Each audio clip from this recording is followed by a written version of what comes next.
YS Jagan భారీ వ్యూహరచన చేస్తున్నారు. 2029లో గెలిపే లక్ష్యంగా ముందుకెళ్తున్నారు.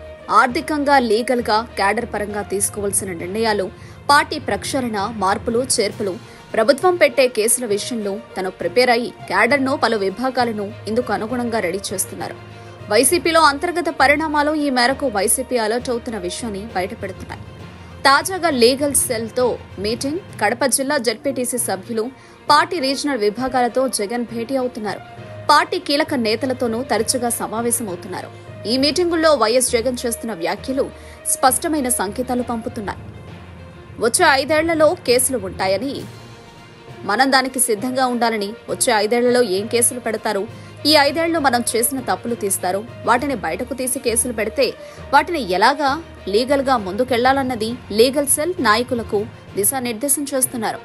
పార్టీ క్యాడర్ డల్ అవ్వకుండా దిశానిర్దేశం చేస్తున్నారు. వైసీపీ అధికారంలో ఉన్నప్పుడు క్యాడర్ను అసలు పట్టించుకోలేదు. నాయకులు అవినీతి చేశారు తప్ప కింది స్థాయి నేతలకు ఏం మిగల్చలేదన్నది వాదన. కార్యకర్తలు చాలా ఇబ్బందుల్లో ఉన్నారు. వారికి బిల్స్ రాలేదన్నది వారి ఆవేదన. అందుకే కార్యకర్తలు, నేతలకు జగన్ ప్రాధాన్యమిస్తున్నారు. వారితో మమేకమవుతున్నారు. పార్టీ చివరి వరకు ఉండేది కార్యకర్తలు. మధ్యలో నాయకులు వెళ్లిపోతారు, మళ్లీ వస్తారు. నేతలు శాశ్వతం కాదు. అందుకే కార్యకర్తలతోనే పార్టీని నిలబెట్టాలని చూస్తున్నారు. క్యాడర్ పై కేసులు లేకుండా వారికి లీగల్ సెల్ సపోర్టు, ఆర్థికంగా చేయూతనందించేలా జగన్ ప్లాన్ చేస్తున్నారు.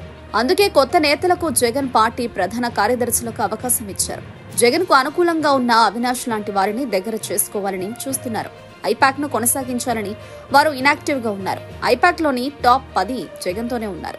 గ్రౌండ్ లెవెల్లో ఉన్న రియాలిటీని ఉన్నది ఉన్నట్టు తీసుకోవాలని జగన్ ప్లాన్ చేశారు. ప్రభుత్వానికి వ్యతిరేకంగా ఎన్నికల 2 ఏళ్ల ముందు ప్రజల్లోకి వెళ్లాలని జగన్ డిసైడ్ అయ్యారు.